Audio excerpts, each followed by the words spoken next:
face the pains of Nigerians and to do everything that can be done to ease those pains. And of course, on the foreign exchange side, to achieve stability. But I can assure us here that in the medium term, the set of measures that have been taken to improve revenue, starting with oil revenue, which gives both dollars and naira, and is the key in the very short term to having a boost to the economy. To non-oil revenue, domestic revenue, major tax reforms are underway, not to increase the rate of tax, but to improve. Senators, you yourselves admonished us to ensure that the revenue that is due to the Consolidated Revenue Fund is brought in judiciously, efficiently, and on a timely manner. That is being done using technology. Expenditure, we are looking at ensuring that government expenditure is carefully spent. Even Mr. President has reduced his own expenditure.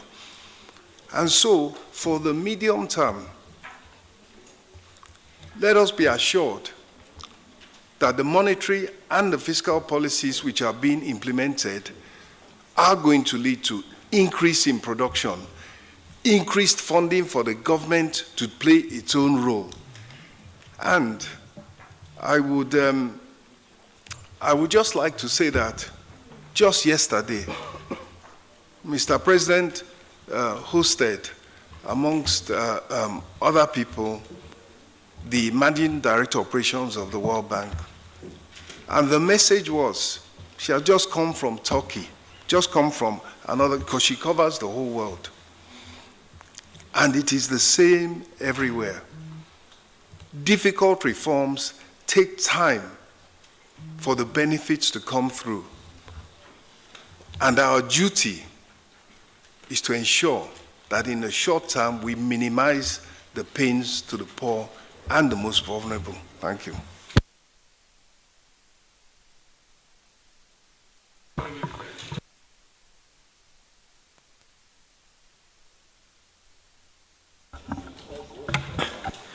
Just respected chairman and distinguished senators, honorable minister, just to even add further to what the coordinating minister brilliantly said, that the managing director even said that one of the experiences, particularly from Turkey, was how do you ensure that you don't lose some of the stakeholders while the lag of the economic reforms are taking time to have a positive effect. And then equally, because again, this came up yesterday in another meeting, and it has been touched upon here. And from our perspective, particularly from budget and planning, is material. There are places today in about states in the country where you can still plant rice for the dry season farming. But including the constituency of the respected chairman of the national planning in 5 local government offices, but where if care is not taken, not for reasons of insecurity, 70% of the planted area might not to be planted because of fuel cost. Fuel. And the same thing in the constituency of respected my brother, Senator Adamu Aleru, and I'm sure in a number of places. So the balancing of the reform and ensuring that the necessary measures have been implemented urgently in order to ensure that we even support the reform, and I think that is a point made by Senator Adamu Aleru, that and as the commendable act of removing fuel subsidy needs to be supported by measures that support domestic production in order to achieve the full impact and benefit of that. Thank you.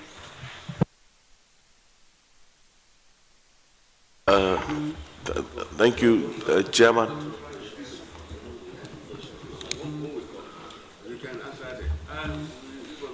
Okay, I just want to briefly distinguish senators on the issue of food security. Food security in itself is the availability, affordability, and accessibility of food. Today we have a challenge of affordability of food and also availability in some cases. Partly, like other speakers have mentioned, we have been challenged over a period of quite some time since COVID.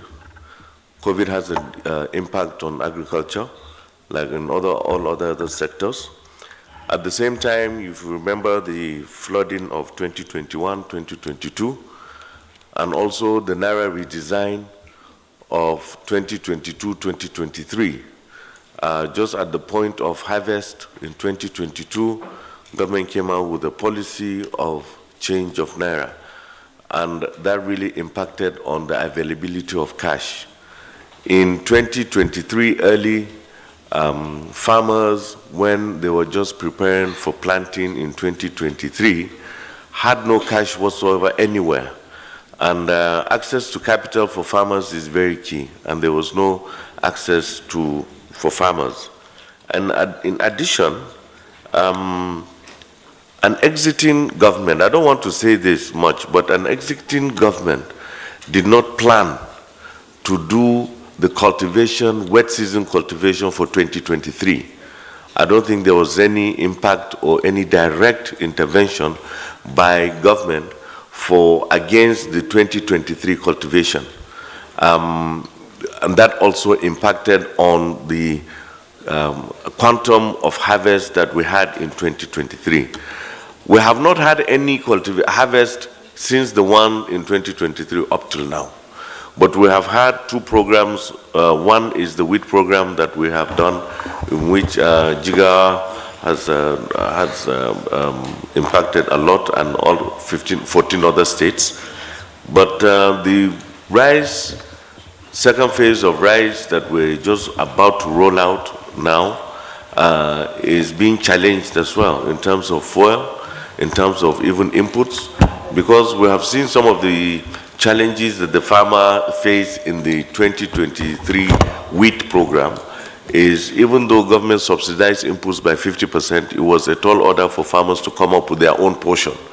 So what we're trying to do is trying to bridge that gap, but we don't want to make it a situation where it will be viewed as the other programs in the past where they felt it was a largesse.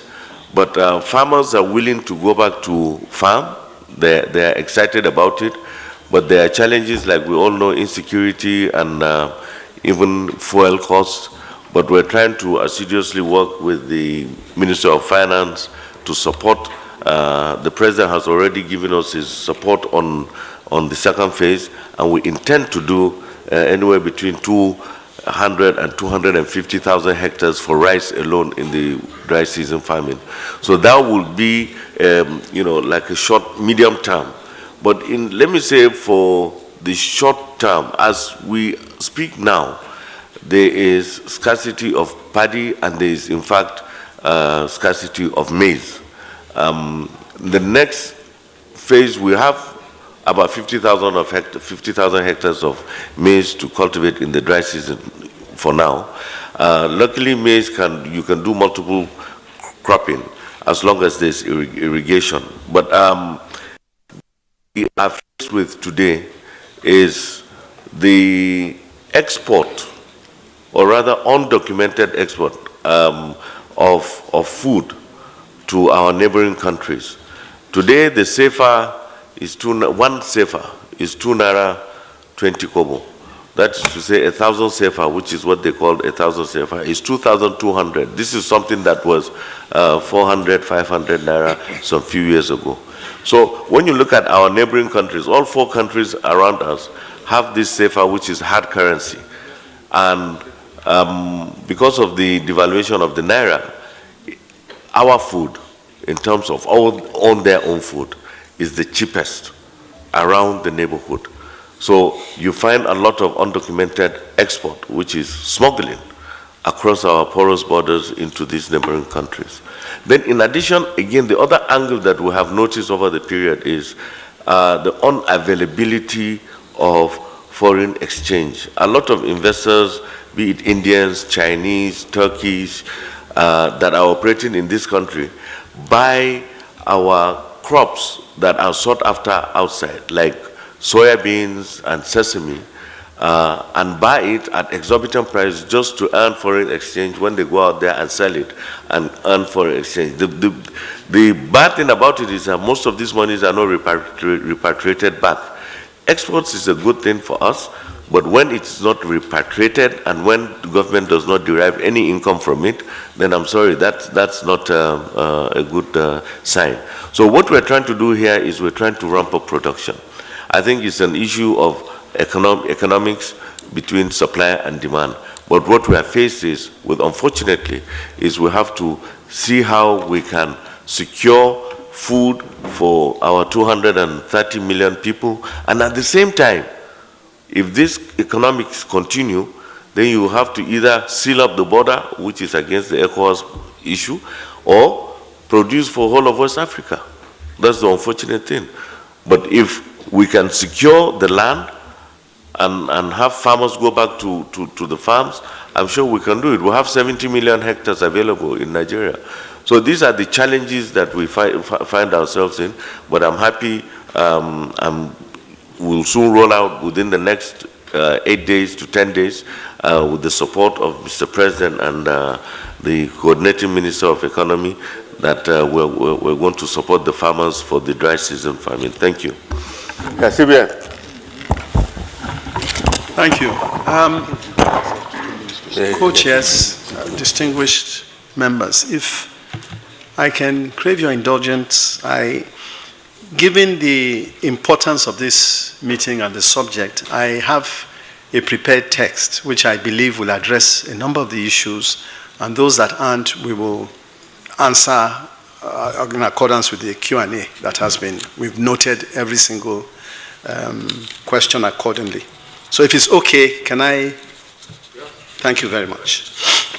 But we are going to have a prepared address. We need to circulate the address. Yes, we will do so. We will do so. In case we have any comment on what you have circulated, we can be able to get back. Thank you. Thank you very much.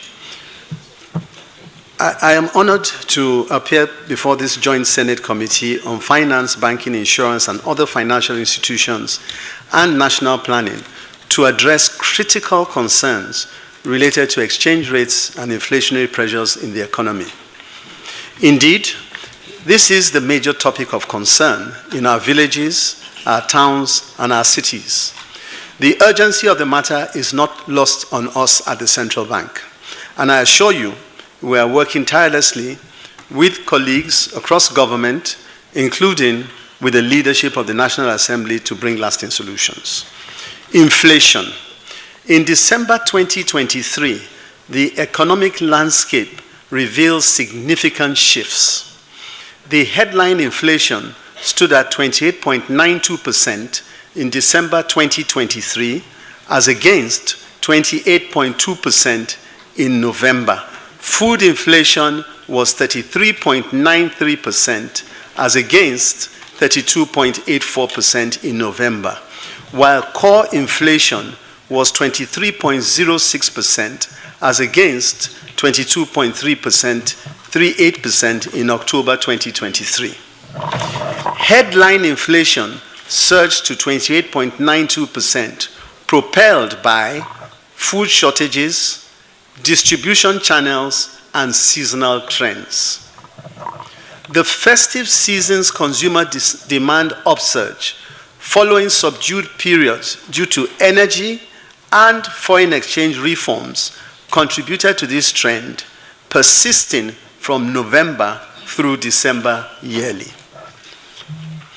The upward trend of food inflation is primarily to shocks caused by insecurity, climate-induced factors such as flood and rainfall shortage in some cases, inefficient, subsistent, and seasonal farming practices, as well as importation bottlenecks that have impacted the prices of imported food items. Anecdotal evidence indicates that recent exchange rate volatility has fueled more foreign demands for agricultural products, especially from neighboring countries, which was alluded to earlier. While this presents an opportunity to expand and boost agricultural output, hence creating jobs in the sector, supply constraint exacerbated demand. Sorry, CBN Governor. Let him finish. I think what we did here was like we asked specific questions. Yes. And as someone, No, sir, I object to this. Let him go back and answer the questions.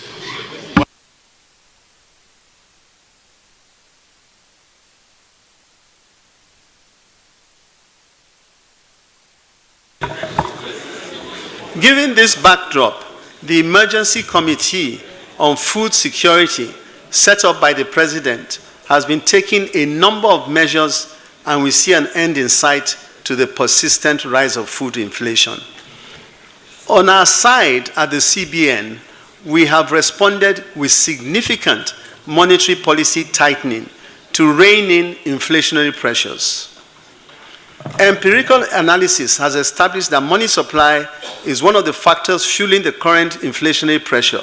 For instance, an analysis of the trend of money supply spanning over 9 months showed that M3 increased from 52 trillion in January 2023 to 68.2 trillion in November 2023, representing a 16.24 trillion or 31% increase over the period.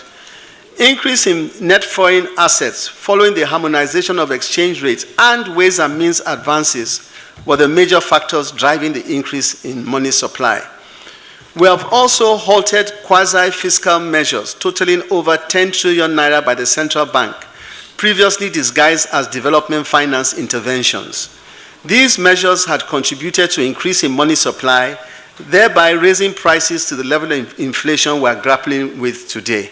And if I may, can I just expand by saying that on the issue of development finance, we are coming to terms with a large amount of liquidity that was pumped into the system that created a lot of distortions, and sadly, a lot of it didn't get to where it was designed to get to. What we're trying to ensure is that going forward, we do not run the risk of failed interventions. So for the avoidance of doubt, we are not saying that we do not believe in interventions. No. All we are saying is that we do not have the capacity as a central bank to engage in interventions, and that we will work closely with those that have that ability, and in fact help them to create capacity where it doesn't exist, and also to be a convening mechanism for those that have that capacity to do it. So it will be a partnership as opposed to a situation where we get involved in it directly and, as I say, run the risk of failed interventions which are hugely inflationary. The CBN's adoption of inflation targeting framework involves clear communication and collaboration with fiscal authorities to achieve stability, potentially leading to lowered policy rates, stimulating investment, and creating job opportunities. Our MPC meeting, and a question was raised on this, is meeting on 26th and the 27th of February, and is also expected to review the situation and take further decisions on these important issues. And I couldn't agree more with the observation and question on the MPC, which is that ultimately such an important body like this must be able to ensure that whatever policy instruments and outcomes come from this particular discussions will trickle down, and the transmission effect will be quite commendable. And to be frank, these are one of the things that we've looked at in reinventing and resetting how the MPC is going to operate into the future. So I could not agree more with that. Distinguished senators, inflationary pressures are expected to decline in 2024 due to the CBN's inflation targeting policy, aimed to rein in inflation to 21.4%, aided by the improved agricultural productivity and easing global supply chain pressures. So to answer the question as to where inflation is likely to be, we believe that using the inflation targeting framework, which is being adopted by the central bank and going forward, obviously, by the MPC, we believe we will see inflation moderating to 21.4%. Exchange management. The Nigerian foreign exchange market is currently facing increased demand pressures, causing a continuous decline in the value of the naira. Factors contributing to this situation include speculative forex demand, inadequate forex supply, increased capital outflows, and excess liquidity. Again, I couldn't emphasize more because a number of questions have been raised on both the demand side and the supply side. And what we've attempted to do with the recent reforms on the foreign exchange market is to address the supply side. The supply, as we know, for a long period of time has kept us in a very, very, very narrow bucket. The shift to and I will address this, the shift to a market-driven exchange rate was intended to create a stable macroeconomic environment and discourage currency hoarding. Currency hoarding, as we know, is one of the issues that creates a distortion on supply. However, short-term volatilities are attributed to arbitrage and speculation. To address exchange rate volatility, a comprehensive strategy has been initiated to enhance liquidity in the foreign exchange markets. This includes unifying FX market segments, clearing outstanding FX obligations, introducing new operational mechanisms for BDC and enforcing the net open position limit, open market operations, and adjusting the remunerable standing deposit facility cap, amongst others. These are basically tools which we have applied in the course of the recent past to address the issues of supply heavily and also to discourage those who are speculating and distorting the value of our currency. Distinguished senators, these measures aimed at ensuring a more market-oriented mechanism for exchange rate determination, we believe will boost foreign exchange inflows, stabilize the exchange rate, and minimize its path through to domestic inflation. So basically what we are saying here is that we believe very strongly that these measures will help to stabilize the foreign exchange rate and indeed will help to minimize the distortions that a high exchange rate has into inflation because they are closely related. Indeed, we have already started, these measures have already started yielding early results, and this is early times, and I couldn't agree more with the Minister of Finance with respect to the issue of the timing of reforms, that frankly there is no magic wand, unfortunately. I mean, these are issues we've had to grapple with. They're created over a period of time, a long period of time, and all we can do is try to use techniques, tools which we believe are taking us in the direction and moderate the concerns that we've all heard today. And I say that we've already started to begun to see shifts in a positive direction. Indeed, they have already started yielding early results with significant interest from foreign portfolio investors, which was a concern, that have already begun to supply the much needed foreign exchange to the economy. For example, upwards of the past few days, we have had over $1 billion that have come into the market, over $1 billion. And this, quite frankly, is the answer to the question, because the question was raised as to how do we know that your policies are working? And in fact, we were challenged to say that in fact they are not. And I would argue that with the numbers speaking and saying what is going on, the market has been responding to the policies that we have put in place. Our measures aimed at improving US dollar supply into the Nigerian economy has significant potential in taming the volatility of the exchange rates and in turn moderating inflation. However, for these measures to be sustainable, we must as a country moderate our demand for foreign exchange.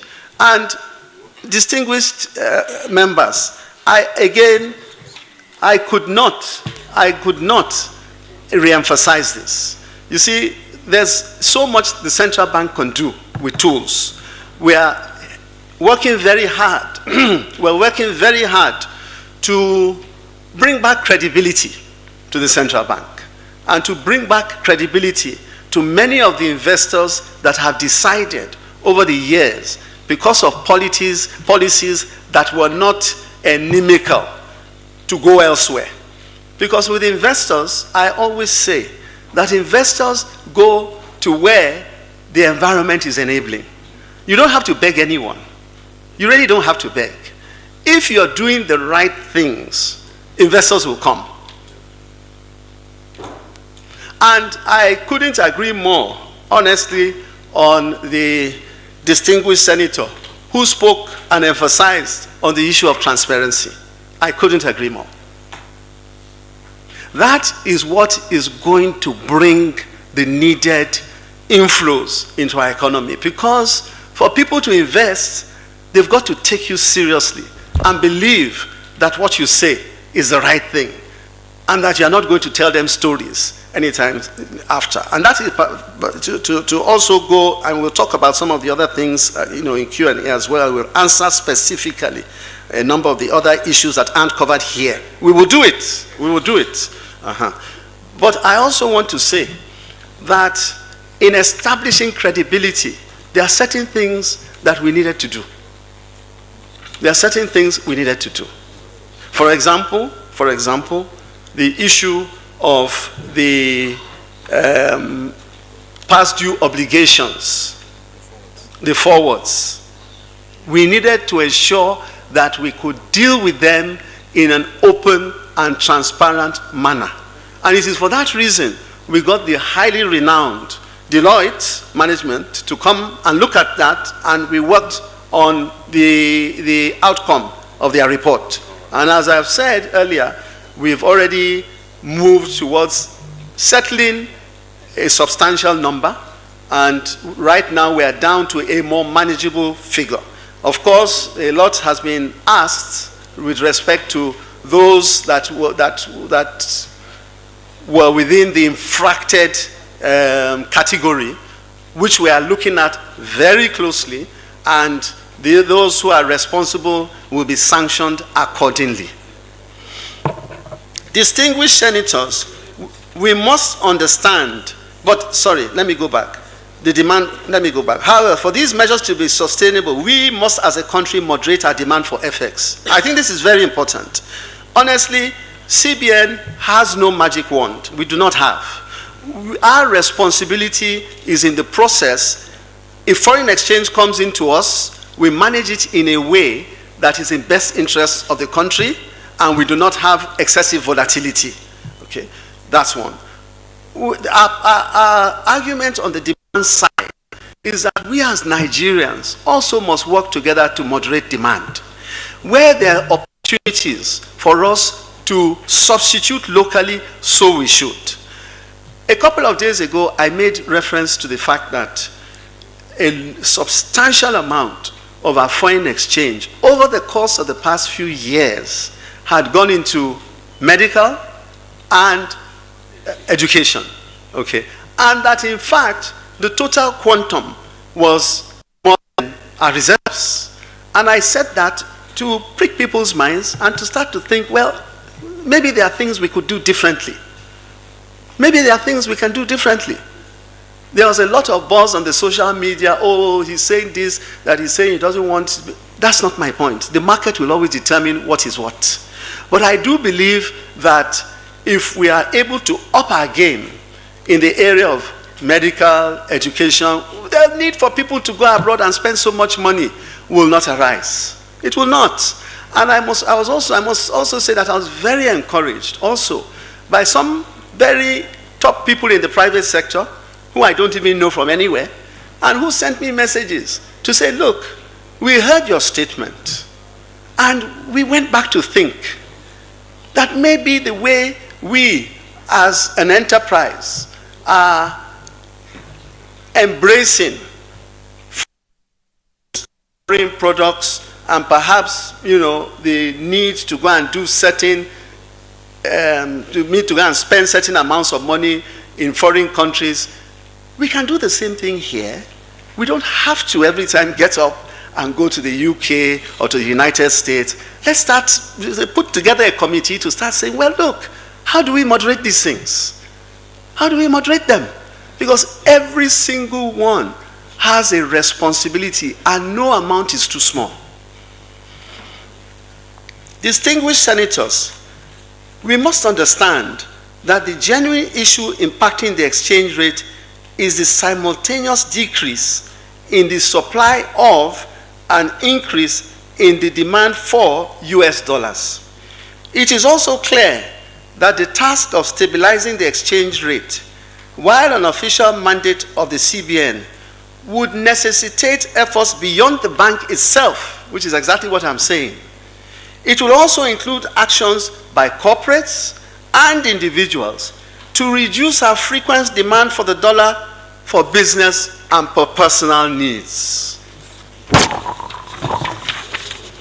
I would like to underscore the importance of the ongoing collaboration between the fiscal and monetary authorities, and particularly progress made on tackling a number of issues challenging our economy today. I couldn't overemphasize this.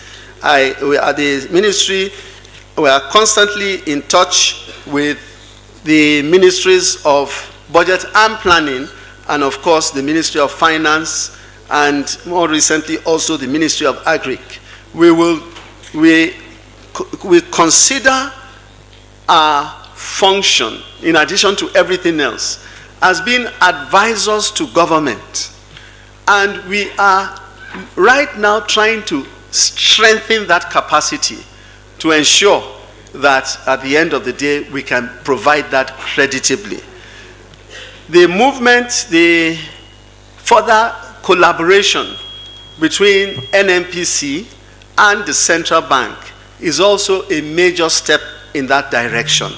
And we're very happy that we have that opportunity to be of service to NNPC. And we also recognize that in keeping with that relationship, so also the challenge to ensure that we can meet all their demands at all points in time is heightened. In conclusion, distinguished senators, we understand the economic costs of these developments, not just for the economy, but also as they affect the ordinary Nigerians. And I always say this, you know, monetary policies are no monetary policies if they do not impact the people down the line. They are no monetary policies. So we must bear this in mind anytime we are putting the monetary policy tools into effect. And I have absolutely no doubt that with the MPC meeting that is going to take place at the end of February, it will be clear of the direction that the monetary policy is going. However, as I have mentioned in previous engagement, these costs are temporary, and our decisions will address a lot of fundamental issues bothering Nigeria's macroeconomic landscape and ultimately put us on a surer path to prosperity. What do I mean by this in addition to everything else? It is that the monetary side can do so much.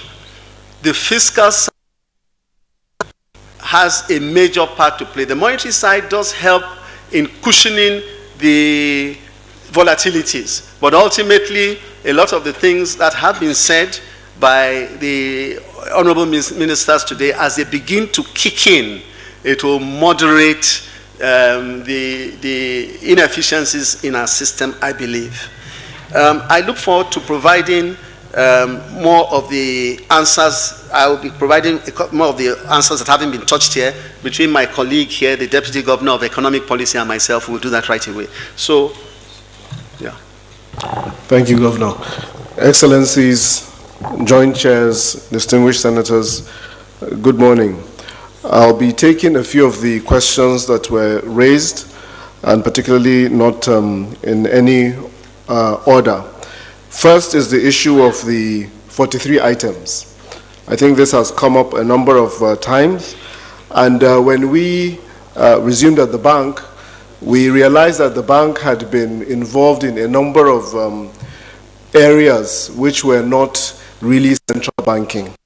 One of it is trade policy. Central banks do not have responsibility, distinguished senators, for trade policy. Trade policy is a fiscal issue, and what happened was that 43 items were identified and denied foreign exchange. They were not banned. They were never banned from the borders. So what these 43 items were was actually 936 products from the HS code, and what it resulted in was that the items actually never stopped being imported. But the country collectively lost $1.4 billion between 2015 and 2019 because of the FX ban of these particular items. The second part is that they actually fueled inflation because it increased the prices of these products. And when we got in, we wanted to, as much as possible, ensure that the market is functioning. And many of the distortions that were present in the market was what we wanted to remove. And so this issue we discussed with the fiscal authorities, and our understanding is that there is a process now going through all these items to actually identify which ones need trade action and which ones do not. So that is on the first point. The second point is on the foreign exchange backlogs. In September, there was discussions around $7 billion of FX backlog transactions that the CBN was obligated to pay. In some international conversations, it was taken up to all the way to $10 to $11 billion. So when we went in, the first position was to ascertain how much is this exactly.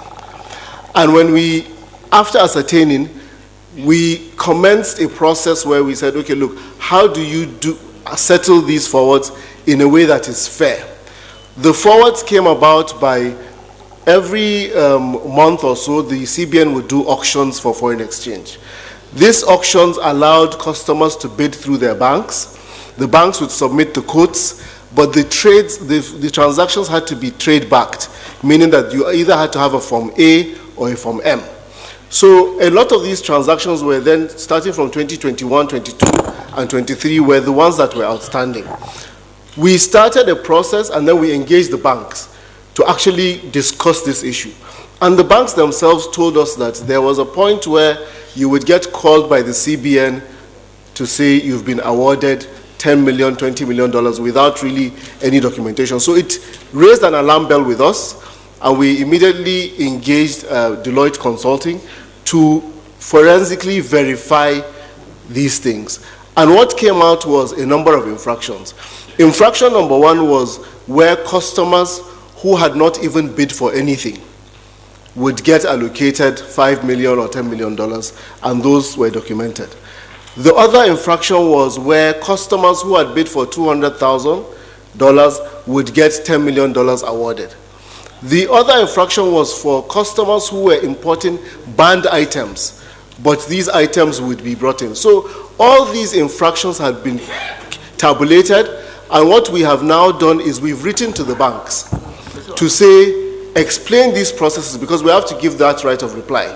Many of them have responded, and this is the process that we are now going through these responses and ensuring that what we are going to pay is going to be what is valid, and then for the rest of it, we will discuss with law enforcement on how to take this forward.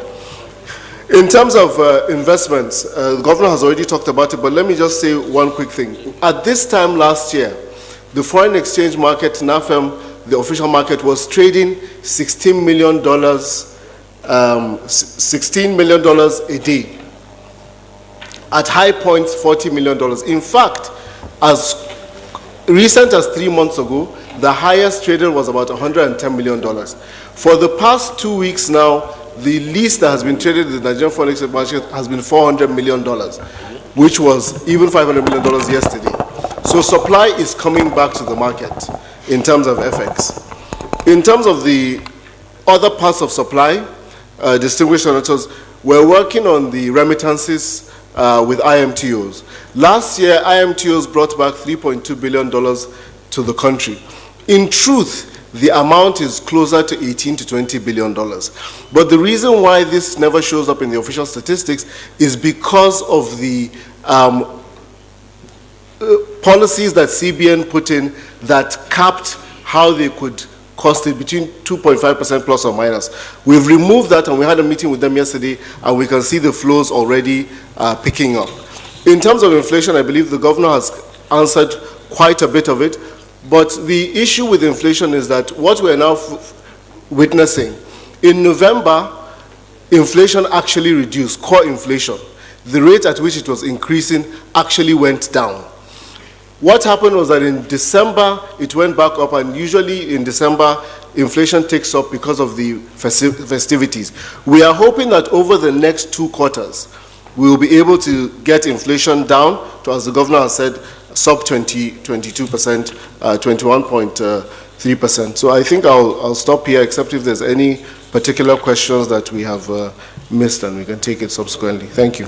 Like what? Let the senators who came later to introduce themselves. Please, let's start from that. We will talk. Mr. Chairman, our guest, my name is Aminu Abbas, Senator representing Adamawa Central District, Adamawa State. I'm a member of the committee.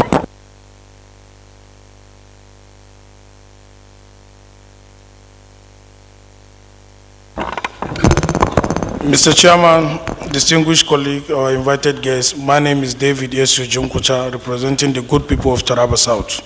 I'm a member of this committee. Thank you.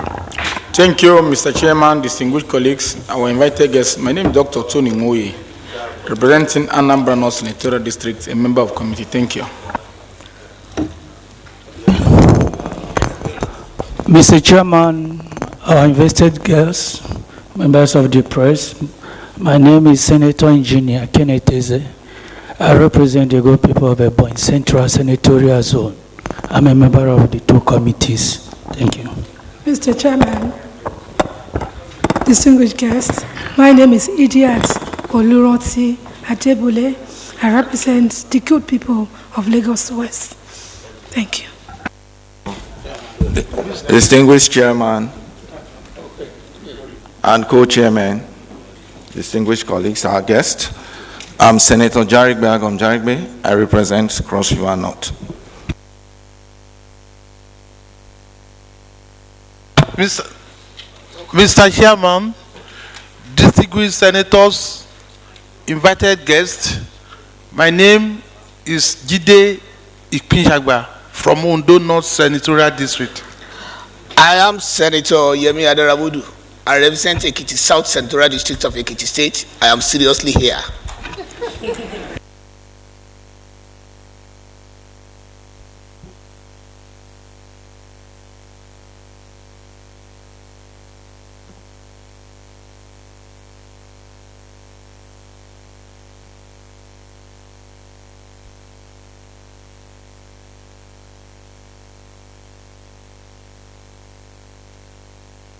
Oh yeah, use this one.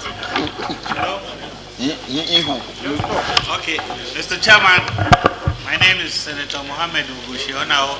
I represent Nasarawa South. Mr. Chairman, invited.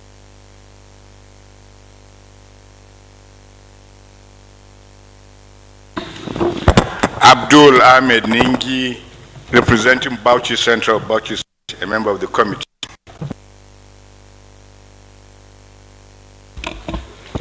Henry Siraka Dixon, Bayelsa West, Bayelsa State. Thank you.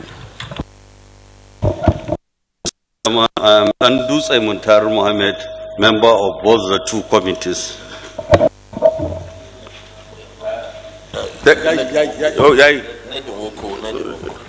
Ned.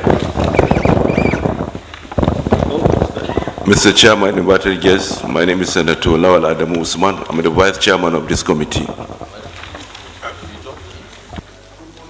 Good morning, everybody. My name is Senator Ned, representing Delta North, Delta State.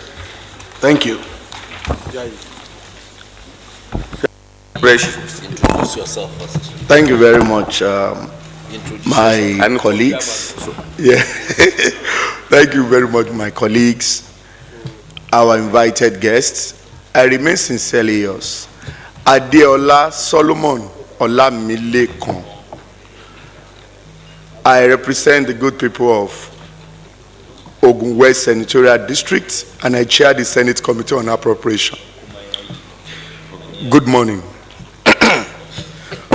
Having said that, Mr. Chairman, our invited guest.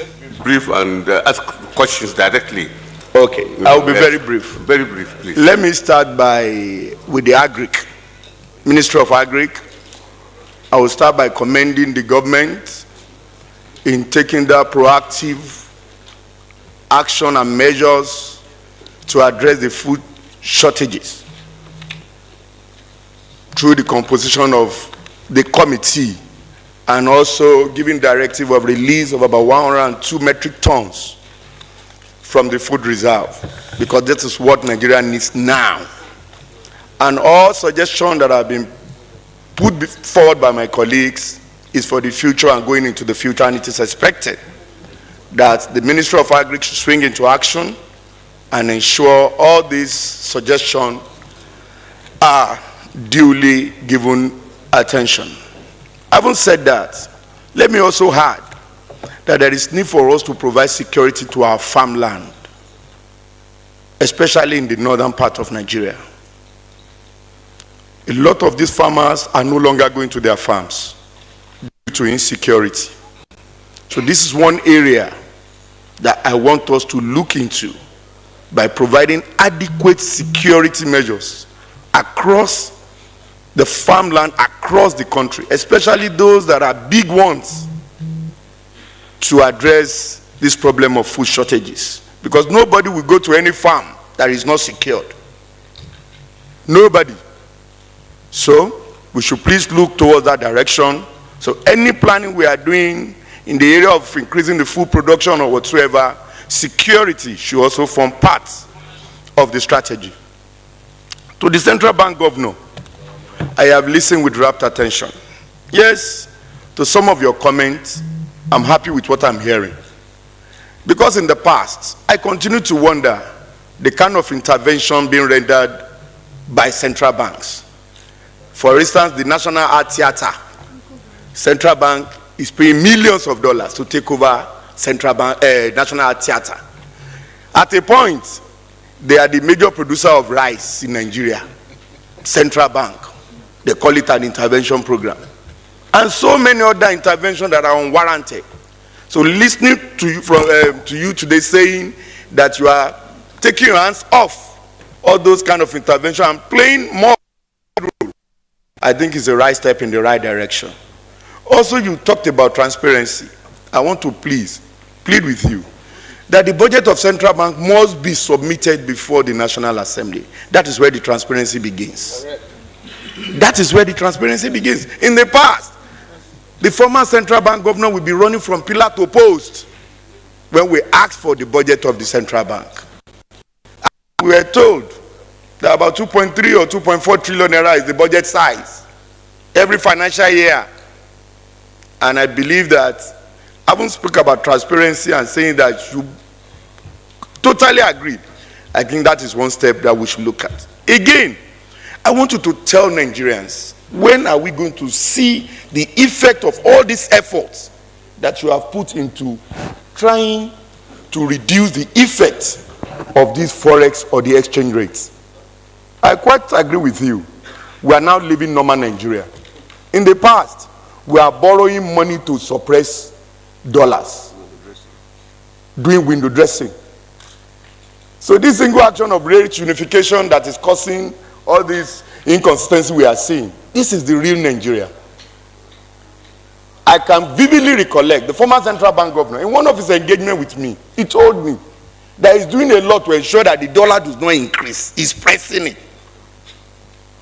And doing that, he was borrowing any available fund from everywhere to suppress dollar going up. Now, this administration has said, I can no longer do that. I don't want to do that, to borrow to suppress. Let dollar float on the north, and that is the challenges we are facing. Because then we are doing window dressing. Now we are where we're supposed to be. But the only thing I quite agree, and everybody here have also raised it, that we must provide the shock absorber to reduce this pain on Nigerians. And that is what all of us collectively must now look into. How do we address this situation? Since most of what we do in the past have been predicated on dollars and not on naira. You said something about education, that if we can do so much in the education, we'll be able to address the issue of students traveling abroad. Albert Igwe University just brought out their list of payment. It's $12,000. It was advertised in the newspaper, on the TV. The total tuition fee, $12,000 in Nigeria, where we only spend naira and kobo. So when we are doing more in this regard, we must look at it and do it holistically to address this issue and strategies we are talking about. To the Minister of Finance, in rounding up, I want to strongly... No, sir. Oh, I'm sorry. As a chairman, that's why I'm using the opportunity. Now to the Minister of Finance, I want us to appeal. All we need is synergy between the monetary and the financial policy. Once the synergy is there, our issue or our problem will be reduced to the barest minimum. Because at every point in time, joint decision, joint policy making, and everything will take place. The CBN has admitted to the fact that they want to only play advisory role, while the coordinating minister will now be in charge to direct the affairs and give direction to the economy. So, once again, I want to thank you, my other chairman, and other members of the committee for giving me this platform to express myself. Thank you very much. You came late. Let somebody was on the line, please. Shoaib Falabi Salisu is my name. I'm from Ogun Central Senatorial District. You will talk. Let me start by saying... Let's be brief and to the point. Thank you, Mr. Chairman. Yeah. Let me start by saying that those who have the responsibility to manage the Nigerian economy at this point, they have my sympathies. If you do, you are damned. Meaning, if you are left, if you have continued from what you inherited, you are damned. If you also do as you have done, you are also still damned. But that is the price of leadership.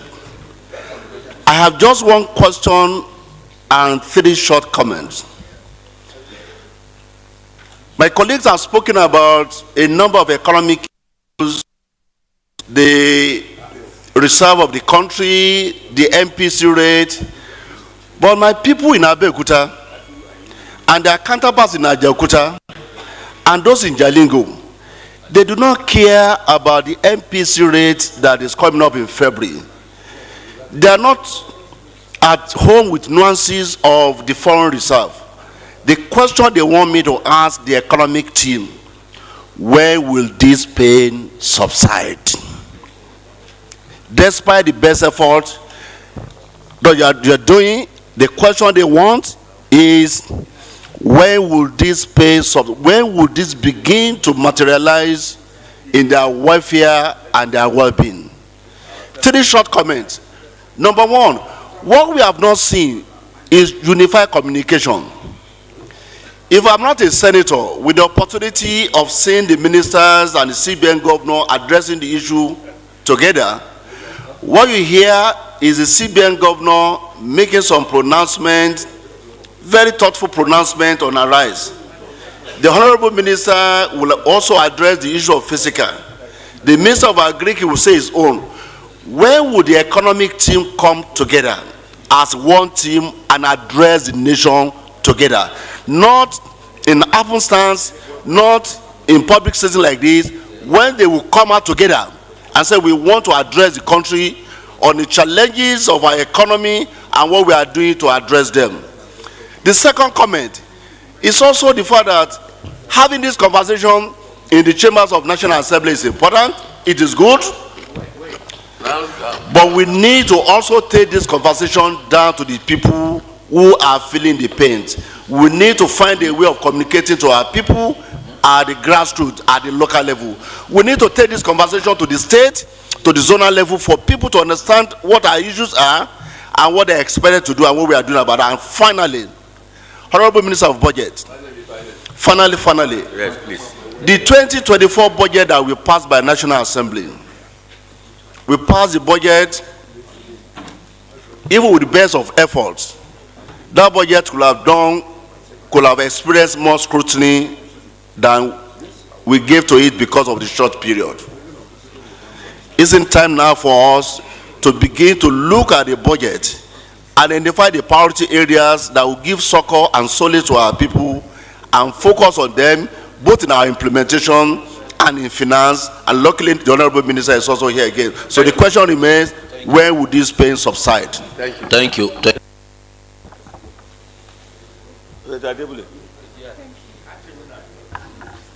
Chairman, distinguished guests, from your presentation, that is the presentation of the CBN governor, it is clear that both yourself and the Minister of the Coordinating Economy are working very well. But it is important for us to be able to reach our people back home. A lot is happening in the country. You can see many people coming out. We can't eat, we can't drink, we can't do this. It is only those of us who are familiar with what you're doing that will be comfortable listening to you and relating with what you are saying. The people back home need to hear from us. They need to be in the same position with us. That is only when they will have hope. Hope is going to be better. If you look at the devaluation of the continuous devaluation of the naira, it's having a lot of impact in the living crisis that is going on in the country. For us to be able to connect with our people, we must relate with them. We must communicate this work, hard work that you are doing. We must communicate to our people. In the past, I realized there was a time where we had regional briefing, where ministers will go across the region to communicate to the people. They have like a town hall meeting where everybody will go and they will sit and they will hear from the people that are managing the country. And this, in my belief, make them to connect very well with our government. And I think this is something I think we should experiment with, or we should do to be able to communicate to our people what is going on and the hope that is so close to them, so they can be at peace. Thank you, and God. And I must communicate, and I must thank you. I appreciate you that you are open with Nigerians, that you've been very open with Nigeria with what is going on in our economy. That is something that the people appreciate. And on behalf of my people in Lagos West, I thank you for being open with Nigerians. Thank you.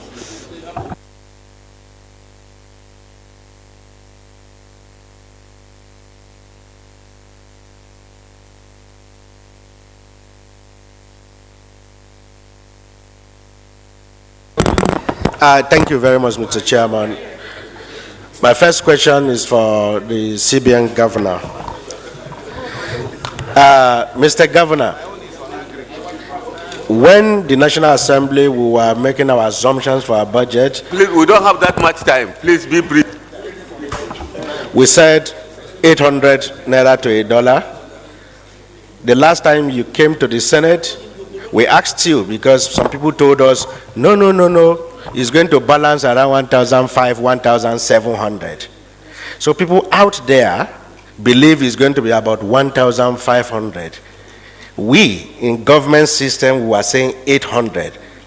Now, the reality is going to that 1,500. Are we sure some people somewhere are not manipulating the system? No, I have two questions. Second question for the finance minister. Mr. Minister, you are coordinating the economy and everything to do with the economy. Various ministries have various programs they are running. Some of these programs don't even know whether it will have the required impact. For example, industry through SMEDAN intends to share 50,000 naira for people who wants to do business, who are registered. How much is 50,000 naira going to do big business for anybody, given that 50,000 is barely $30 or less? So how are you coordinating all the programs from all these ministries targeting at the required objective of government? Do you have specific dashboards, your own, that you sit and just watch and say, this is what is happening here, no, let's take a break, no, you can't do that, move this way? We need to know what you are doing about that. Time up. Co-Chair, my question is to the Minister of Agri. But be short, quick. It's just one question. We usually give incentive to dry season farmers around April, May, sometimes, after they have finished farming, after they have harvested their crops. Now you are telling us today again that you are planning to roll out incentive for dry season farmers, of which I know, I'm a farmer, we have finished planting for a long time, we are expected to be harvest by April. April, May, we harvest. Now, why can't we plan? By now, I was thinking that we will plan for rainy season farmers.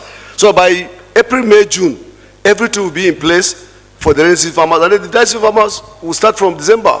Between December, January, we give them whatever we want to give them. But I'm hearing the same old stories. We'll give them when they don't need it. And then I don't know how we can continue like this. I want you to assure us that planning will begin immediately after the rainy season for dry season farmers.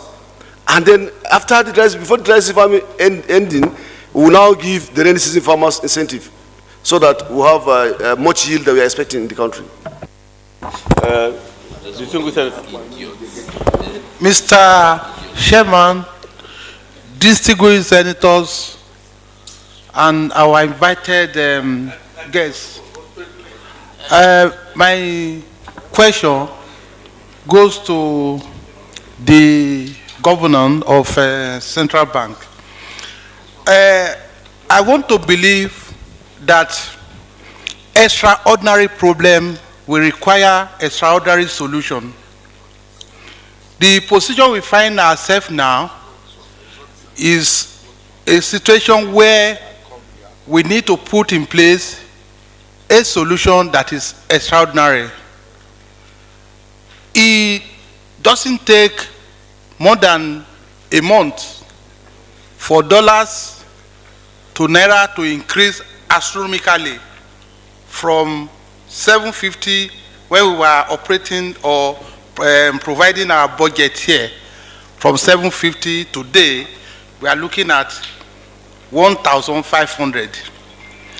Now, when we get to our people in Owo, my people in Akoko, my people in Ose, they will ask question, when is dollar going to come down to what is appreciable? I want us today, instead of seeing this matter as mere academic exercise, so many presentations have been made here, beautiful one, but we have to look at the implementation.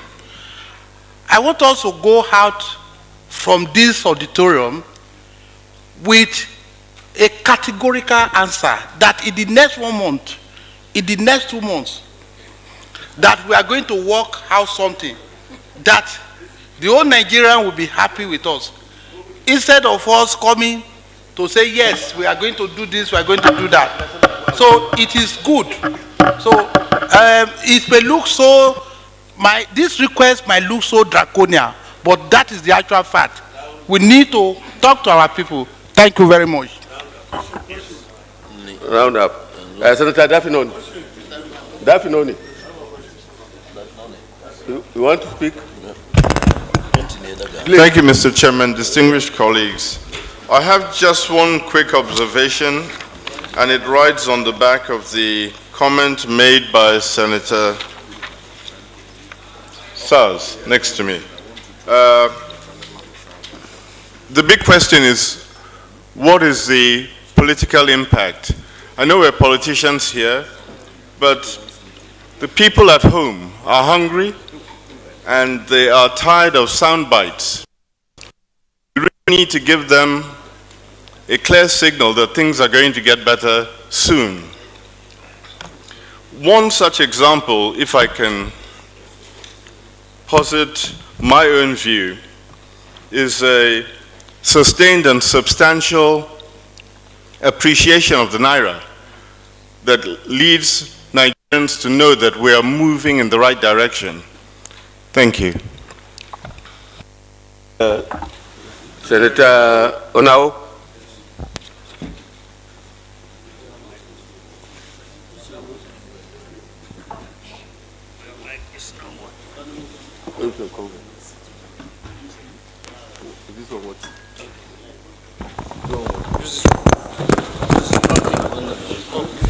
Thank you, Mr. Chairman. I have just one question, please.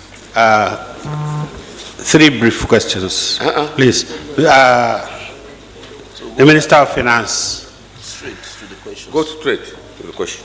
We are aware that there is a solid minerals development fund, and consistently, maybe I want to stand up so that you can see me, because I'm short.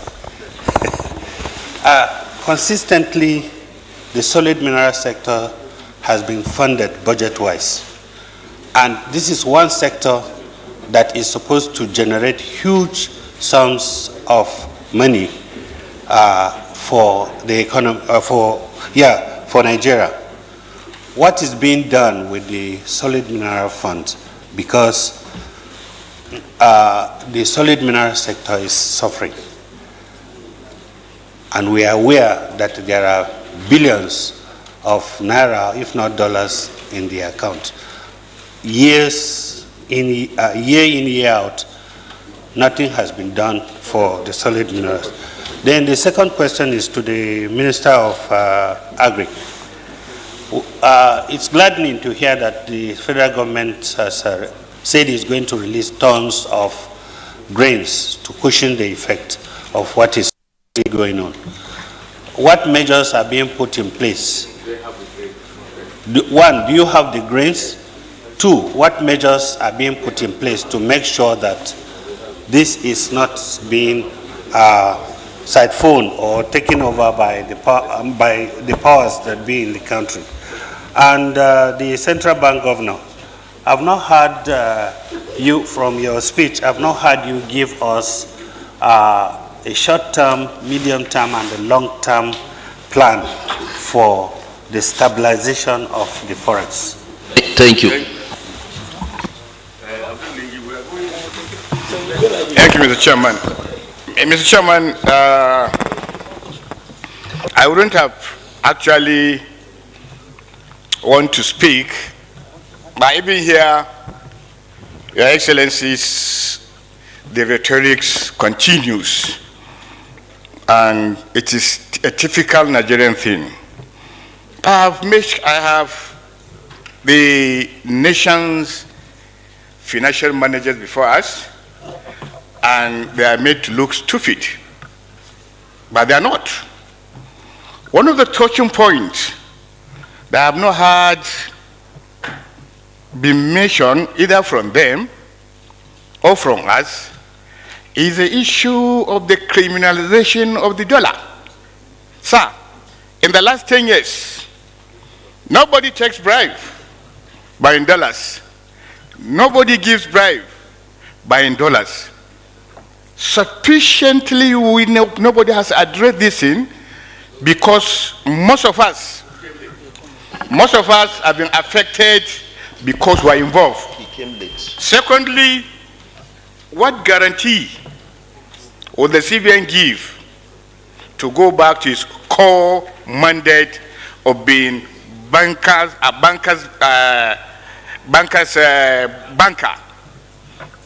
The bastardization of the dollar actually starts from the CBN, and because sufficient people that are in government today and in government in the last 2 decades are involved. I have heard the deputy governor mention billions of dollars being swept away through the CBN. And it is lamentation, lamentation, and lamentation. Apart from Emefiele, nobody has called. And if we continue like this, Nigerians are looking at us. We are going nowhere. The fact of the matter is that we must be more accountable, more serious than this. Because it is naive, sir, for us here to raise the issues of monetary and fiscal policies to you. You have the best credentials. We know you. We know where you're coming from. When I sit here and I said I will prepare economic solutions to you, you've been selected because you are the very best that we have at the moment. If I'm here, please let me round up. I'm a senator. I have the privilege to ask this question. To propose solutions to you. I've been naive. I cannot deceive myself. Sirs, the issues of monetary and fiscal policies are minute, very minute to what is happening in this country. The fact of the matter, people are stealing these dollars because they know nothing will happen to them, and it is our responsibility as citizens to come up with solutions. These issues of dollar bribe and dollar taking is from top to bottom. Time up. Thank you.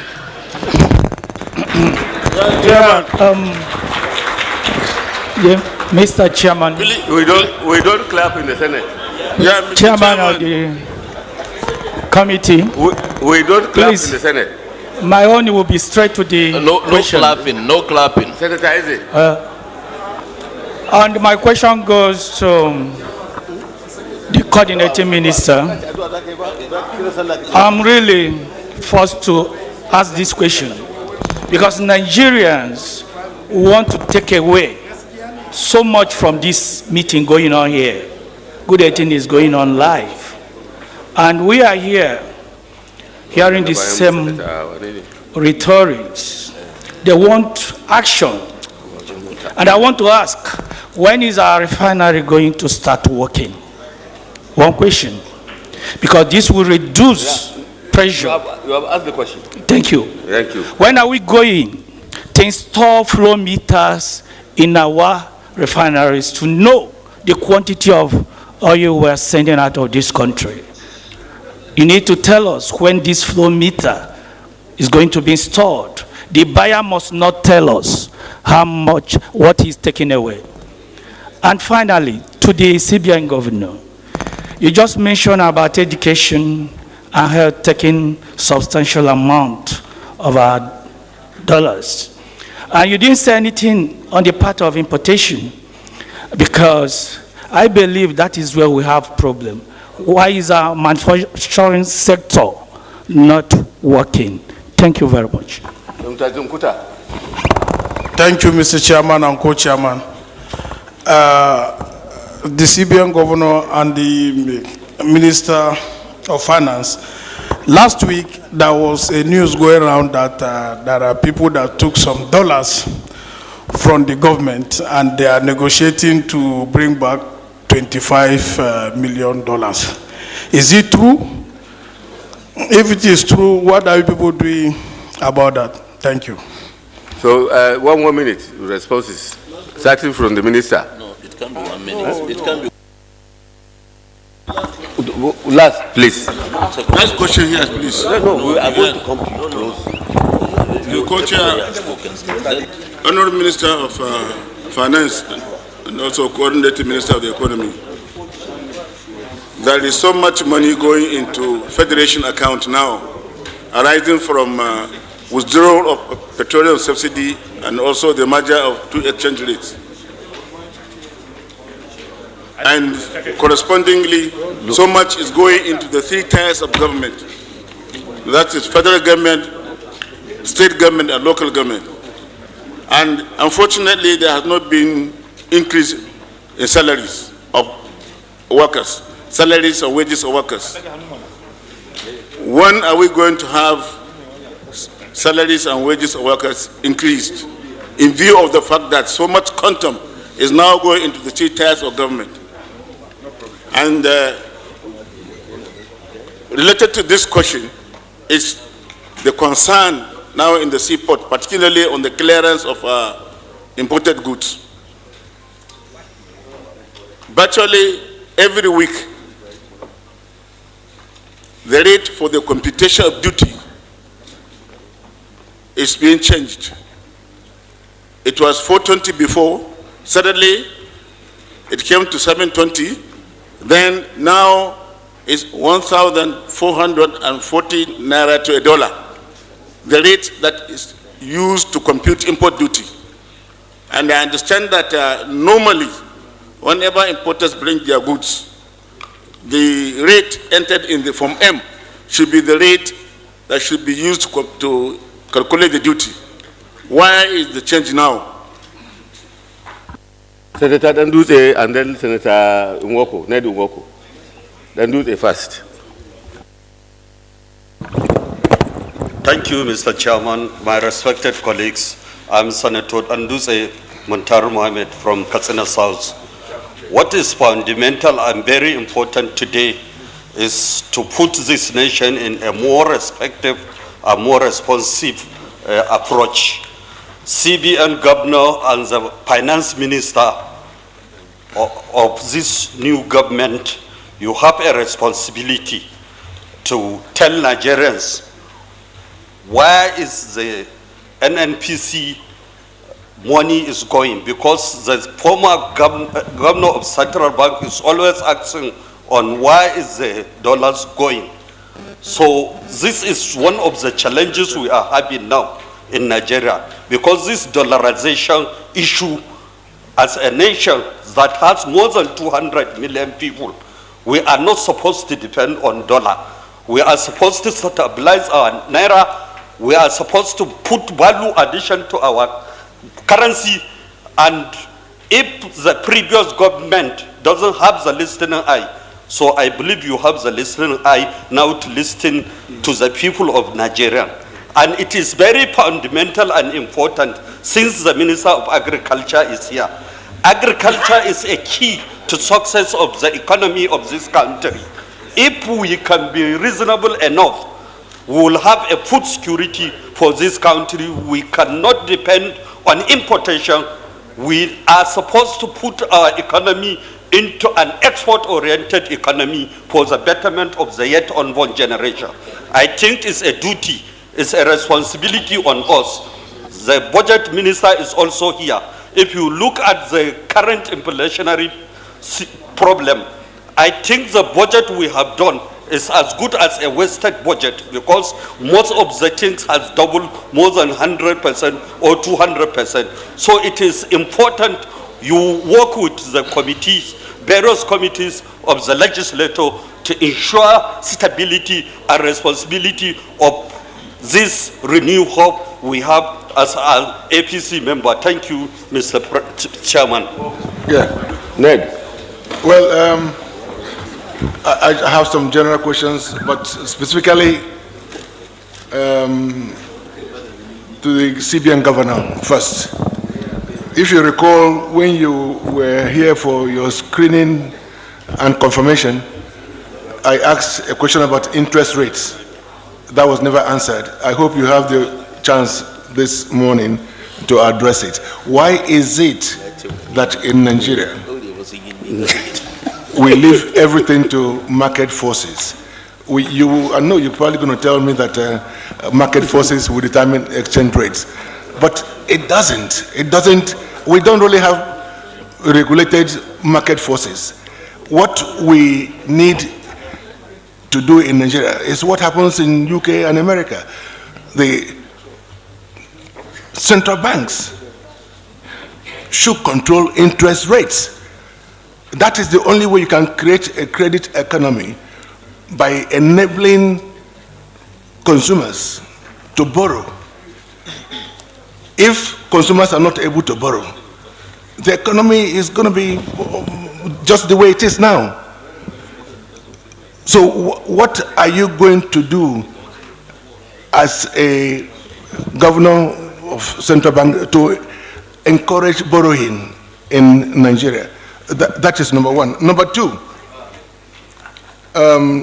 there's something that also I find difficult to understand, which is the fact that there are discriminatory payments of salaries in Nigeria.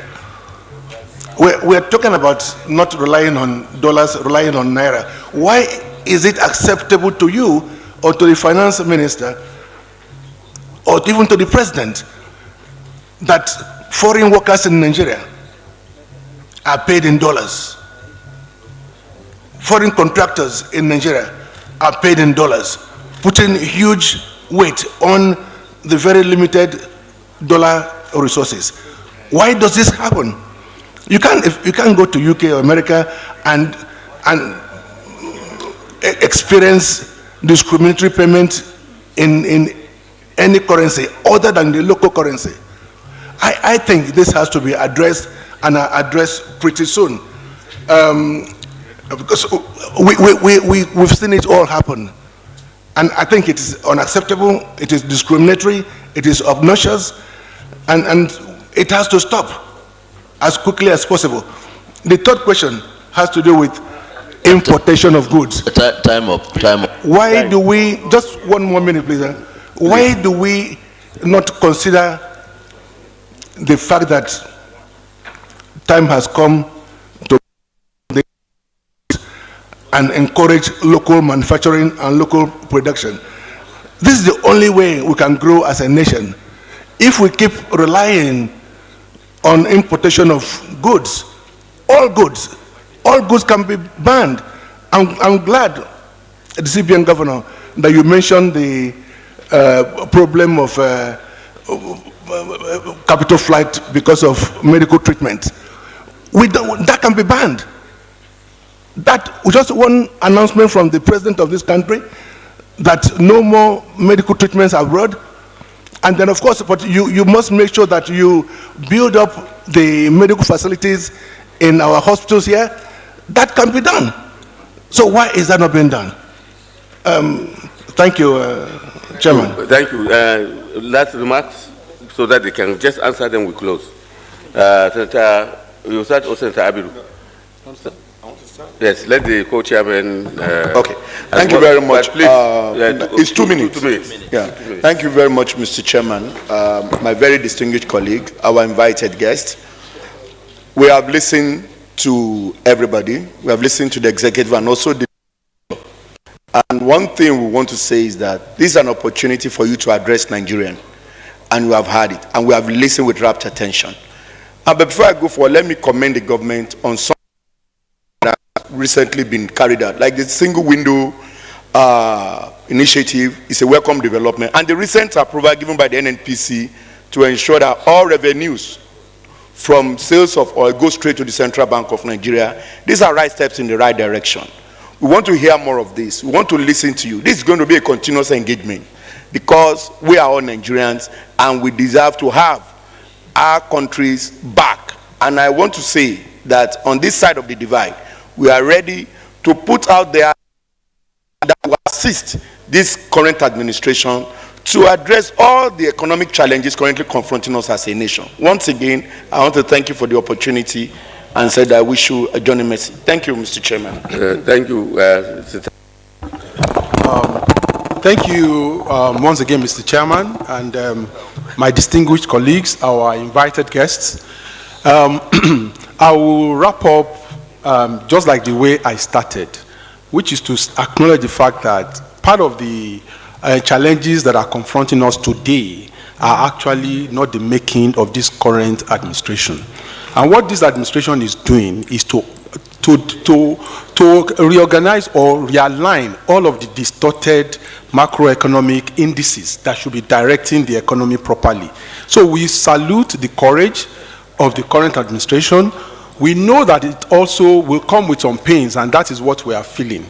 And again, even for the economic team, let me start with the comments that we have had from the Minister of Finance and also from the Governor of Central Bank. We salute all of your boldness too and all of the encouragement they are giving in terms of finding solutions. And I must in particular acknowledge part of what I heard from the CBN Governor in terms of the collaboration that we are beginning to see between the monetary and the fiscal side.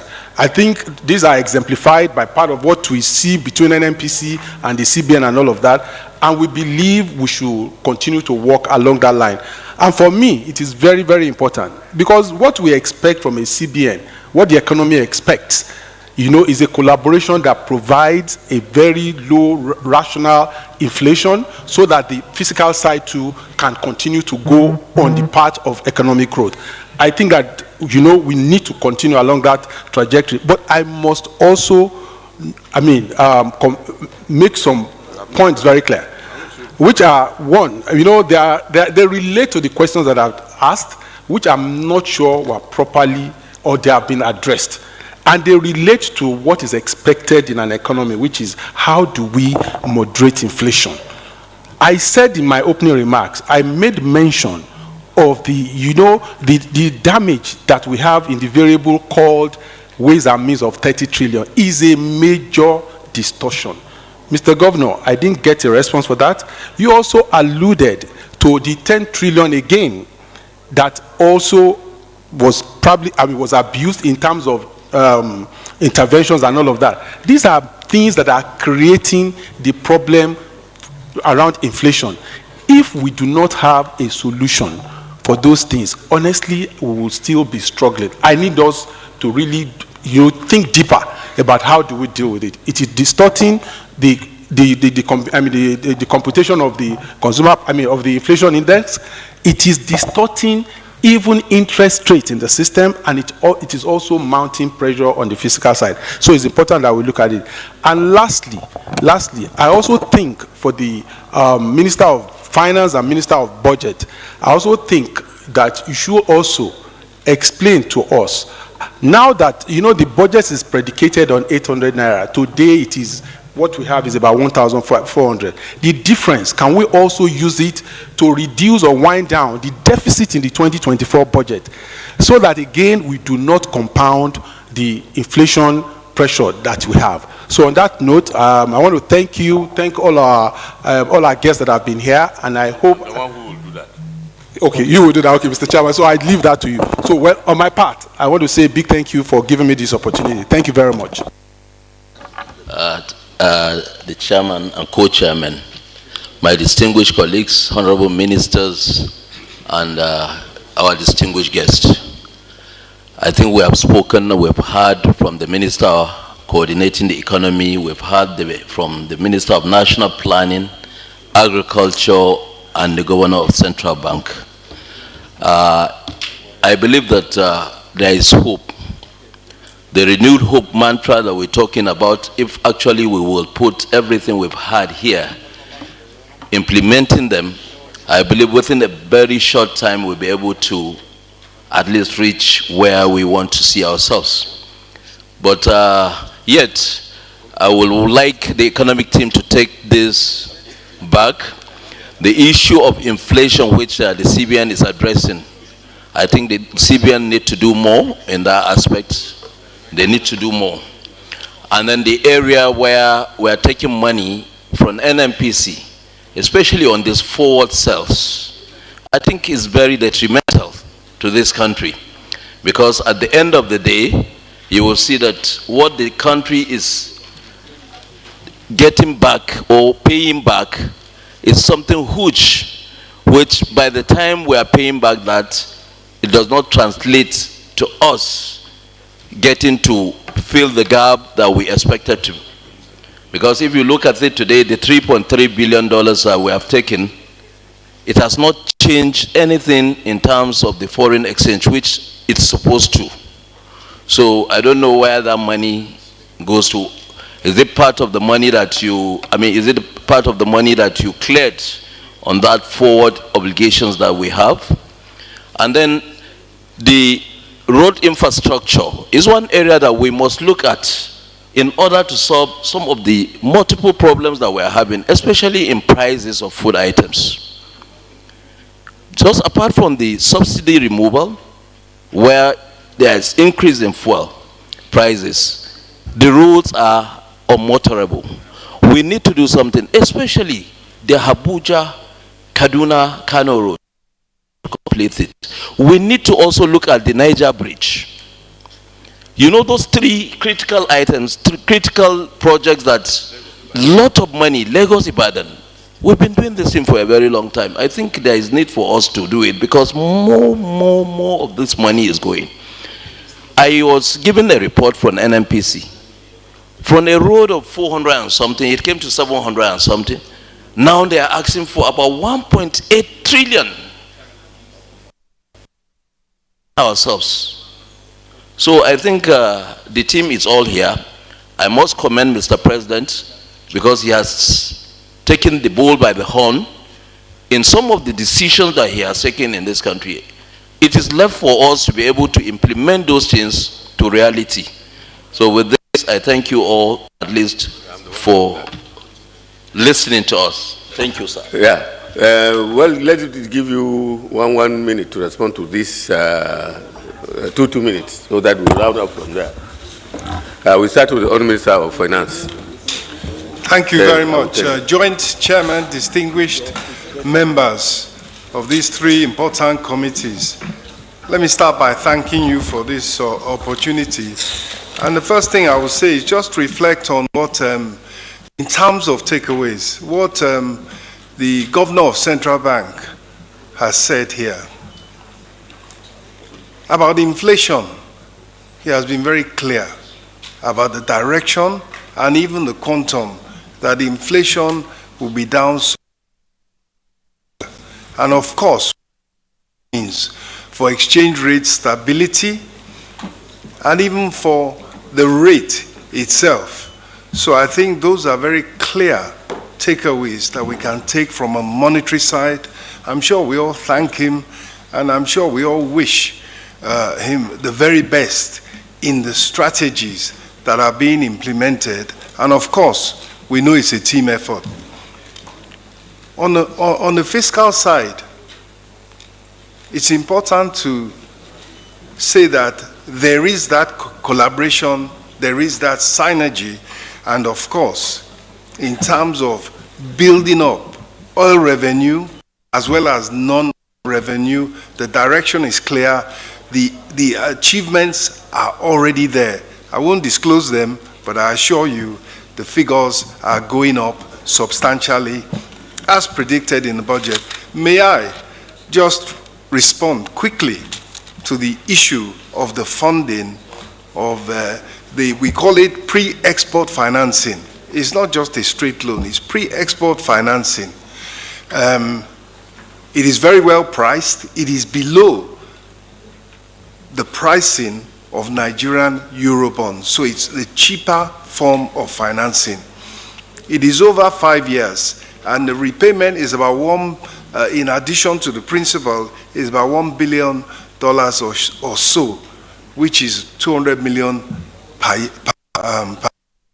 So the figures that have been bandied, I wonder why people do that. But people that said that we are paying back 4 times the amount we borrowed, it's like saying that somebody who pledges his house for, I don't know, 400 million and borrows 100 million, that is going to repay 400. That's just the way I can put that scenario. Above all, let me finish by also echoing what the Governor of Central Bank said about transparency. It is critical to credibility and to everything that we are doing under the able leadership of Mr. President. So you will see in due course things like these ways, the vexed Ways and Means, this huge figure, we will, just as the governor of Central Bank has subjected the backlog of 4 payments, he has subjected it to audit, we too will scrutinize that figure that we inherited in terms of Ways and Means. And likewise, as the senator said, we must ensure that the funds that NMPC earns are clear to all. They are transparently handled and they are fully accounted for. And in that direction, there will also be action taken to ensure the faithfulness in that all-important area of this country's oil revenue. Once again, Joint Chairman, distinguished senators, I thank you. National Planning Minister. Thank you, Chairman, and indeed all the chairmen and distinguished senators. Let me join the Coordinating Minister of the Economy in appreciating all of you. Today, despite the eagerness to confront some of the challenges that are facing us, all of you commendably appreciated that the bold choices that were made were necessary to reposition our country. However, choices that are made or not made or are being made occasionally require calibration and other supportive measures in order for the gains to be felt.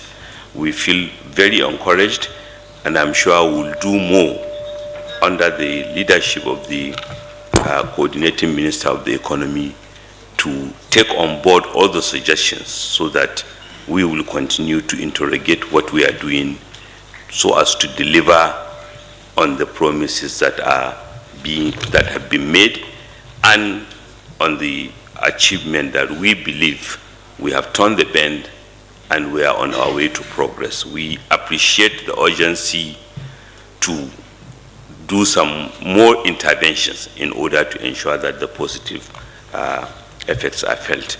There was a direct question on the effect on the 2024 budget. Even when the budget was brought, we appreciated that it's work in progress, just like government itself. When we brought the budget, we brought it with an exchange rate, for example, of 750. In your wisdom, you increase it. And Mr. President, graciously recognizing that democracy is a give and take, institutions matter, he accepted and signed into law. Today, exchange rates have moved because Central Bank, rightfully in the exercise of its own mandate, took some measures. And we will study, we are studying the effect, and will calibrate with your support as always and ensure that we respond appropriately. Exchange rate for budget purposes is computed on an average basis, not on a spot basis.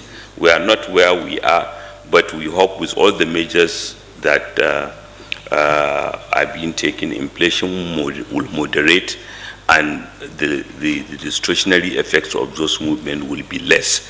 I think Senator Aleru and Senator Abiru made the issue of Senator Abiru more particularly, can we use additional revenue to lower debt service? Unfortunately, when exchange rate moves, it also has consequential effect on other prices, particularly for CC subsidy, that we hope this will abate so that it will not even complicate the budget implementation process. But with your support, the country is turning the bend.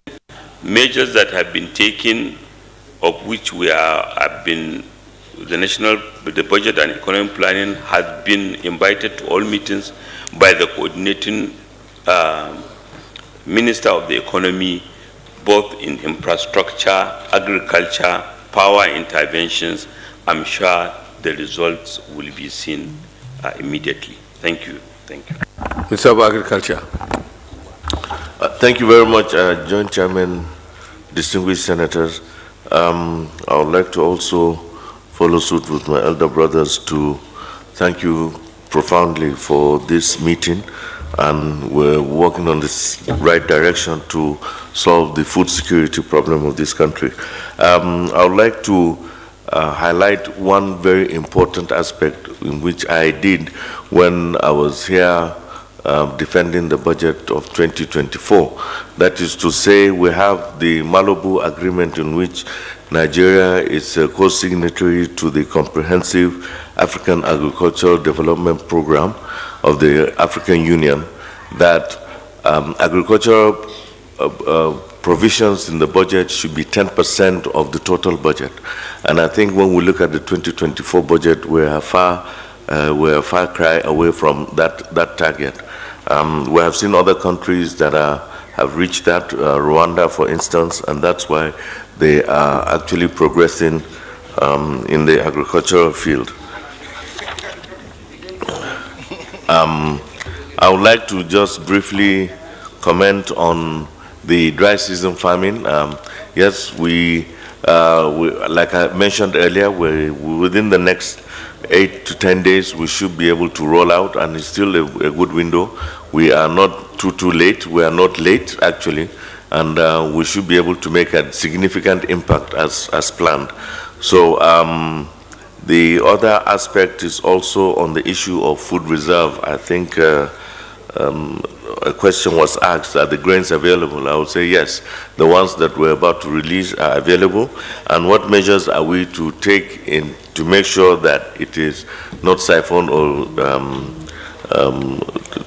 diverted? In the past, the usual thing is either there are institutions like NEMA that are being handed over the grains because they have the poverty index of the country. They know exactly where it is needed, and they have a policy of how they transport and distribute and store before it's being distributed to the needy. So we have started working on that. We have already instructed NEMA to give us their work plan so that we can, as quickly as possible, go ahead and take possession of those stock. As you are well aware, there is a committee under the chairman of the Chief of Staff to the Mr. President that has been working since Tuesday in trying to alleviate the situation at hand. And of course, the three of us, in fact, actually 4 of us here, are all part of that committee, and together with the Minister of Defense and Information. So other programs will be rolled out as soon as possible. I'm not in a position to say some of the programs, but are in the right direction, and I'm very happy that that will, at least in the short and immediate term, take care of some of these situations. The issue of importation, I know a lot of senators have raised concerns, and I think out there also there are concerns. We are also worried about that, try to protect the local industry, the local farmers, but at the same time, we are in an emergency situation. I think it's just like somebody who is sinking, you hand him a sword, he will grab it just to come out of the water. So I think this is the situation that we find ourselves now, and it's for an interim situation, and it's not something that will be protracted over a period of time. Like I said, as soon as we start planting for the rice in the dry season, I wouldn't want to say there is hoarding, but there are speculators in the industry, and I'm sure they will start bringing out their grains and putting it into the market, and even when some of these imports start coming, there should be some kind of activity that would lessen and dampen the price of food. Thank you very much. CBN, please don't forget the submission of your budget and the management account to the committee on banking, insurance, and other financial institutions. We expect that anytime, maybe preferably next week. Yes, noted. Okay, you can round up your comments. Thank you very much. First of all, again, to thank the distinguished members for hosting us today and for the very insightful questions and comments. And to say that we've noted all of them down. A good number are things that we are working on, and I would hope that we will be in a position to revert the next time we have our parley. However, I think it may be necessary to just quickly respond on a couple of issues. One, of course, interest rates and the direction of travel on that. That is not something that we at the central bank do. We expect that once the Monetary Policy Committee kicks in, then we begin to get a greater sense from that body as to where interest rates are heading. Then on the issue of exchange rate, which has come up a number of times, and bordering on volatility of exchange rate and also value and stabilization of the exchange rate. In terms of volatility, we are using various tools to ensure that stability in terms of exchange rate happens sooner than later. And I think that is all I can say on that issue. On the issue of value of exchange rate, when is it going to go down? Well, the answer is I really can't tell you, other than to say that I do believe that once all these various measures kick in, there will be price discovery that will indeed be one that makes sense for everybody. But having said that, I think I also have to say something very important that hopefully should buttress the issue of the value of the Naira and really where we all stand. And that is, as I said earlier, that is definitely not the exclusive preserve of the central bank. It is not. And we all have a responsibility in ensuring that demand and supply, we are working as much as possible on supply, but on the demand side, we do have to all moderate our various interests on that to ensure that demand begins to come to a level that is sustainable. It's sustainable. Because even if the central bank is able to moderate through tools the value of the exchange rate, if these other things don't kick in over a period of time, it may buy us relief, but we go back to the same old situation. So you have an exchange rate that is at a certain level, you are happy, you go away. But if other issues don't come in, some of which have been mentioned here today with respect to productive capacity and all that, then we're just kicking the can further down the line. I think I just want to make that clear that that is the case. I will also say something else, and that is on the issue of confidence. Because in all this, confidence is very important. I assumed responsibility in the Apex Bank a few months ago. And at that point in time, there was a crisis of confidence. And I must say that we have worked very hard and very tirelessly to ensure that that crisis of confidence has been diluted and that international investors are happier to come and invest in our economy. And I can tell you that I've seen that result play out. From the time I took office to now, I can see a much greater interest. Investors who would come, ask questions, and as you know, foreign investors, they are not emotional about these things. They ask the right questions, they've seen how things have played out in other countries, and they can tell whether you are sincere or not. And over a period of time, over these past few months, we have seen an increase in appetite for Nigeria.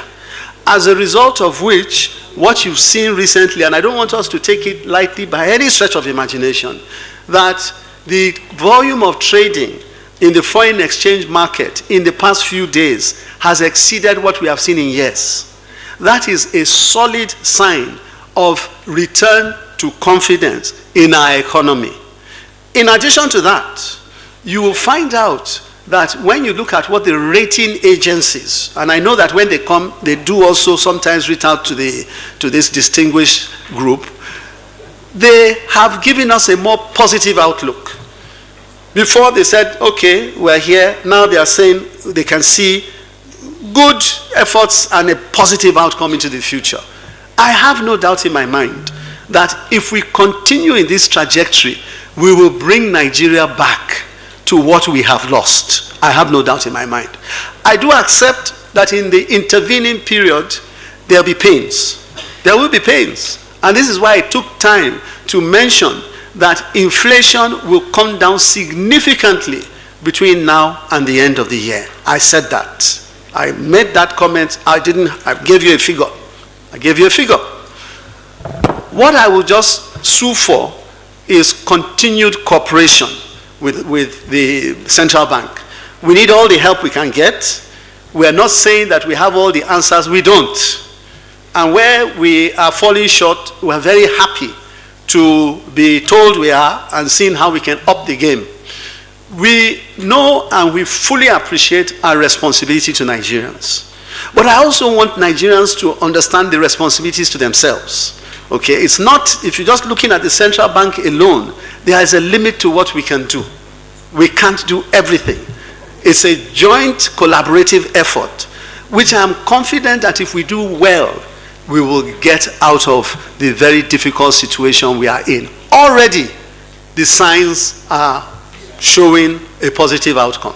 So thank you very much for hosting us today, and I look forward to the next event. It has been quite a long time, about 3.5 hours. I want to seize the opportunity to thank and appreciate the comments of all senators. I also appreciate the presence and patience of our guests, the honorable ministers. I also appreciate and express our gratitude to the distinguished ladies and gentlemen who attended this session. This is just the beginning. I think going forward, we shall continue to engage ourselves so that we can find some viable solutions to the challenges that face this nation. Thank you once again, and I wish everyone fruitful journey to your offices and other respective destinations. I know the Minister of Agriculture wants to travel to Kano. I wish you a very safe flight and journey masses. Thank you and God bless.